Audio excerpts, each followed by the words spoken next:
काम कर्म प्राणी मात्र के प्राणों का आज समझना है मर्म। एक तरुण तपस्वी ने छेड़ा, एक तरुण तपस्वी ने छेड़ा अभियान अहिंसा का। जगव्यापी हो जगव्यापी हो आह्वान अहिंसा का। यही मुनिवर की कामना, यही गुरुवर की भावना। अहिंसा महाकुंभ से धर्म की हो प्रभावना। यही मुनिवर की कामना, यही गुरुवर की भावना। अहिंसा महाकुंभ से धर्म की हो प्रभावना। जमाना बदलेगा, अपने स्वभाव को बदलिए।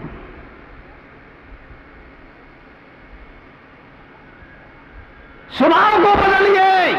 स्थान बदलने से कुछ नहीं होगा। स्वभाव को बदल लो तो फिर स्थान बदलने की जरूरत नहीं होती है। स्वभाव को बदल लिया जाए तो फिर स्थान बदलने की जरूरत नहीं होती है। स्वभाव को बदलिए। स्वभाव महत्वपूर्ण है जीवन में।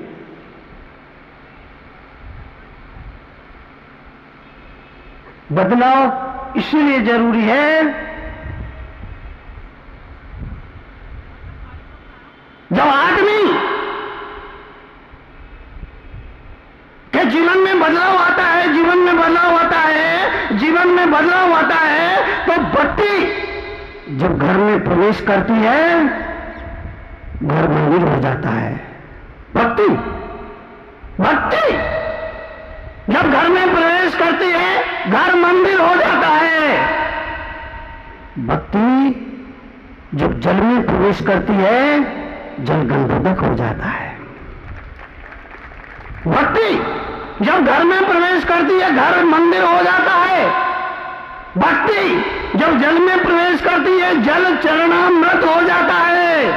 भक्ति जब सफर में प्रवेश करती है सफर तीर्थ यात्रा हो जाती है। भक्ति जब संगीत में प्रवेश करती है संगीत कीर्तन हो जाता है। भक्ति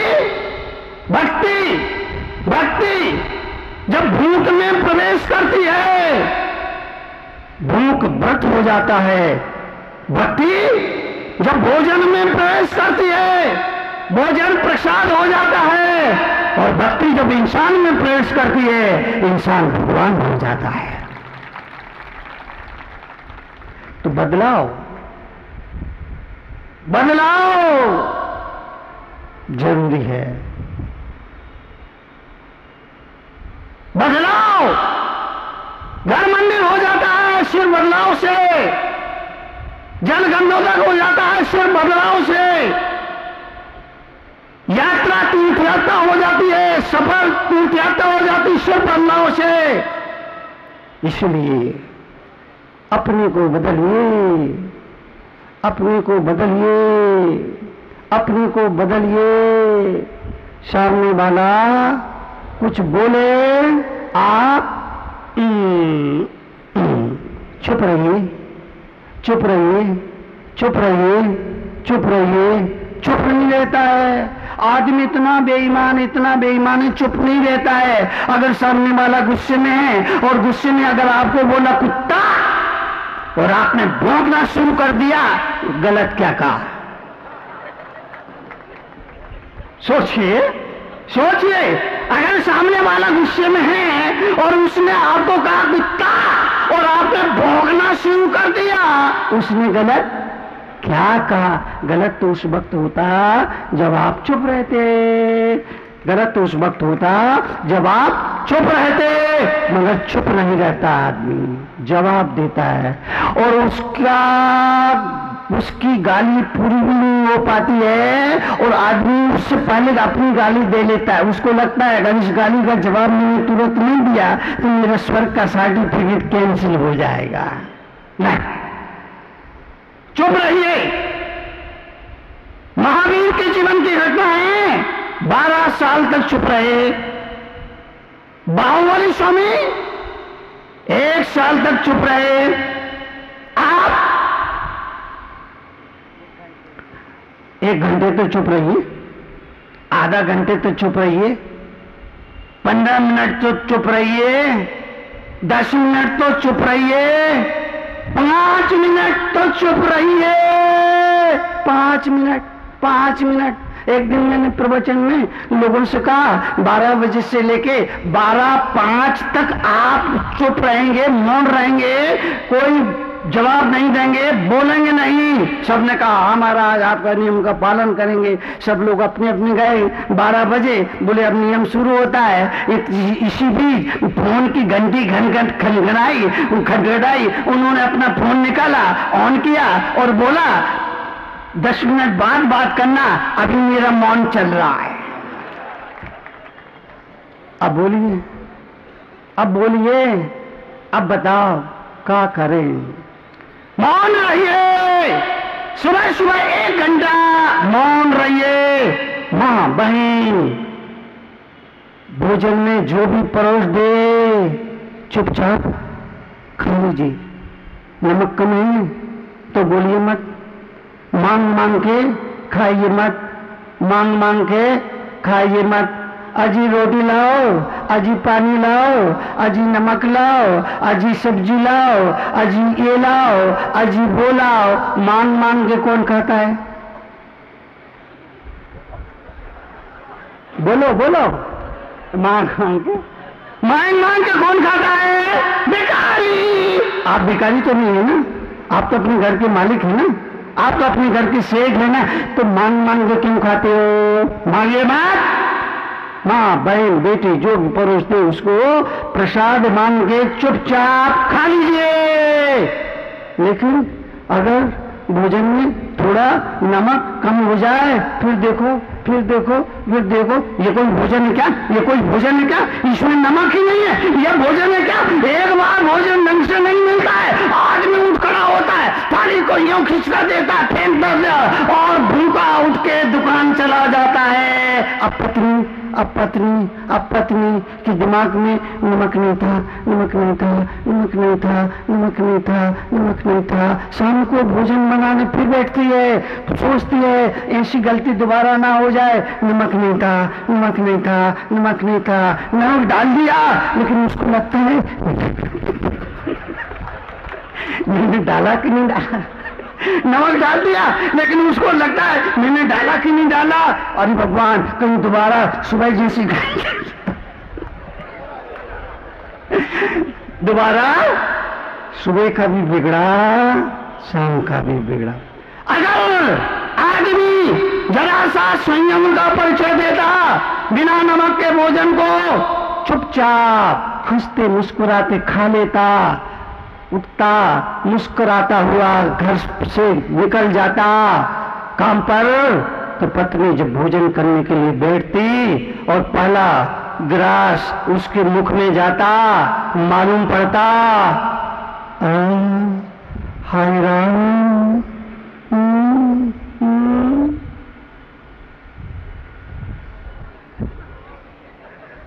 सॉरी।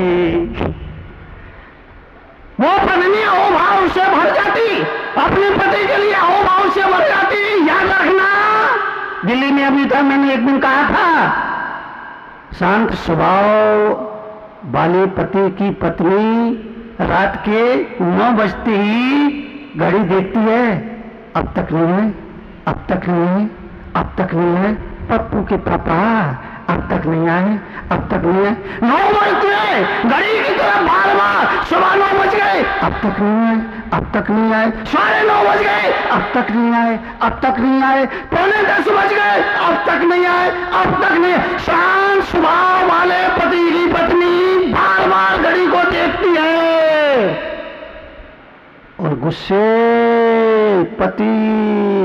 गुस्से स्वभाव वाले पति की पत्नी भी बार बार घड़ी को देखती है, पर शाम की नहीं, सुबह की। 9 बज गए, ये अब तक नहीं गए, अब 9 बज गए, 9 बज गए, ये अब तक नहीं गए, अब तक नहीं गए। बात को सुनना, फर्क को समझना। शांत स्वभाव वाले पति की पत्नी बार बार घड़ी देखती है, पर कब कब रात के समय। और गुस्सेल स्वभाव वाले पति की पत्नी भी घड़ी देखती है, मगर बोलो आप क्या चाहते हो? आपकी पत्नी घड़ी देखे किस समय देखे?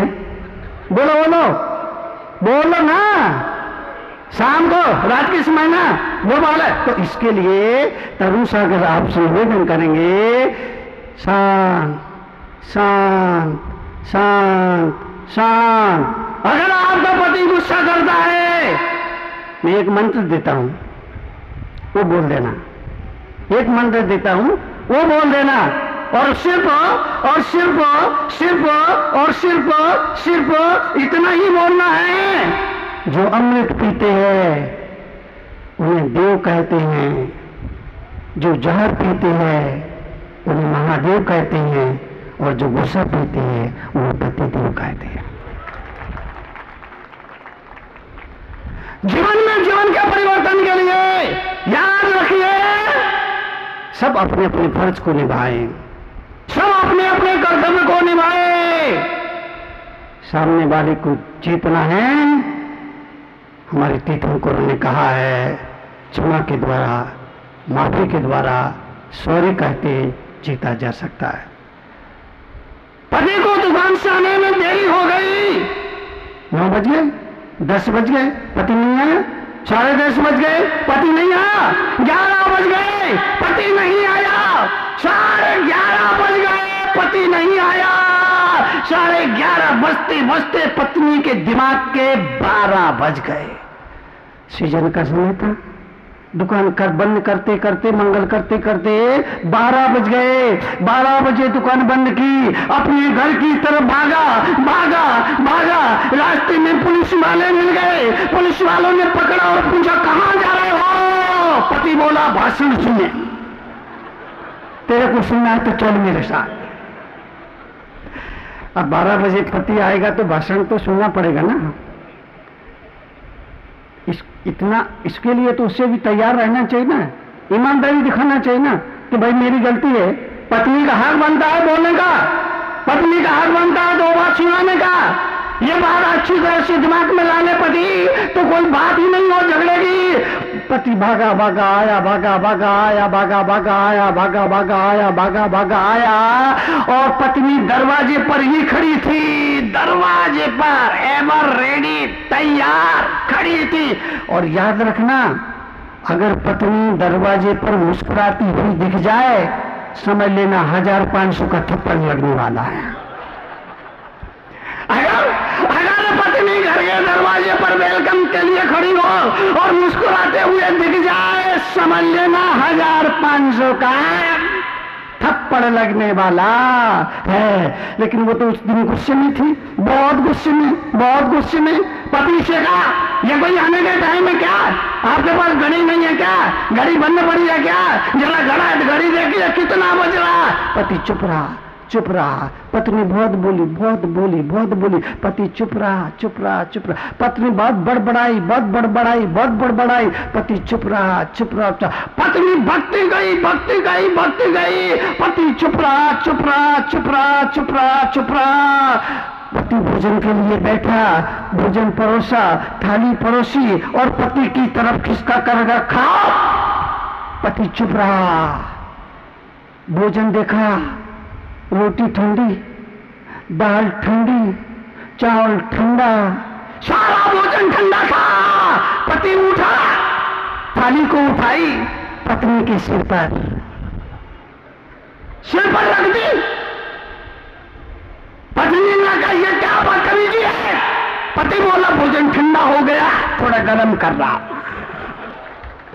पति इतना बोला, पत्नी के चेहरे पर हंसी आ गई और पत्नी अपने पति से बोली, पप्पू के पापा तुम कितने भोले हो।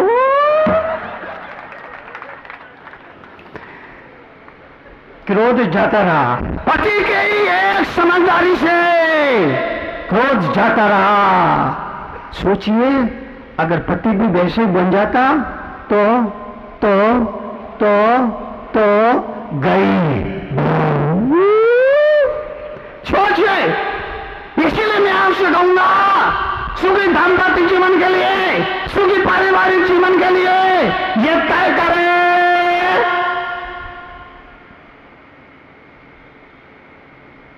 शादी हो रही थी, लड़का लड़के की शादी होती है तो वो 7 वचन, कभी मैं आग बनूं तो तू बोलो पानी बन जाना। आग का उपचार पानी है, पेट्रोल नहीं, पेट्रोल नहीं। आग का उपचार केवल पानी है, पेट्रोल नहीं। इसलिए पति पत्नी आपस में समझौता कर ले। समझौते से ही सरकार चलती है ना आजकल तो। अगर आप जानना चाहते हैं जीवन का व्यवहारिक ज्ञान, चाहते हैं अपने जीवन में परिवर्तन, तो पढ़िए जीवन के व्यवहारिक ज्ञान से रूबरू कराती विश्व में कड़वे प्रवचनों के लिए विख्यात क्रांतिकारी राष्ट्र संत मुनि श्री 108 तरुण सागर जी महाराज की बहुचर्चित पुस्तक कड़वे प्रवचन, जिसका नाम दर्ज है Guinness book of world records में, 14 भाषाओं में, जिसकी अब तक 7 लाख प्रतियां प्रकाशित हो चुकी हैं। देश के सभी AH व्हीलर के रेलवे बुक स्टॉल्स पर उपलब्ध कड़वे प्रवचन के 8 भागों का पूरा सेट मात्र 1200 रुपए में, एवं कोई भी एक भाग मात्र 150 रुपए में, पोस्टिंग एवं हैंडलिंग चार्जेस एक्स्ट्रा। मंगवाने के लिए आज ही संपर्क करें 196 सेक्टर 18 फरीदाबाद हरियाणा। संपर्क सूत्र 0129 226254 098 107 ईमेल ahimsamahakubh108@gmail.com। क्रांतिकारी राष्ट्र संत मुनि श्री तरुण सागर जी महाराज के क्रांतिकारी विचारों को जानने व समझने के लिए घर बैठे ही मंगवाएं अहिंसा महाकुंभ पत्रिका और मुनिश्री के विचारों को पढ़कर सुधारें अपना जीवन। अहिंसा महाकुंभ पत्रिका की आजीवन सदस्यता प्राप्त करें मात्र 2100 रुपए में। आज ही संपर्क करें अहिंसा महाकुंभ पत्रिका 196 सेक्टर 18 फरीदाबाद हरियाणा। संपर्क सूत्र 0129 226254 09810724900।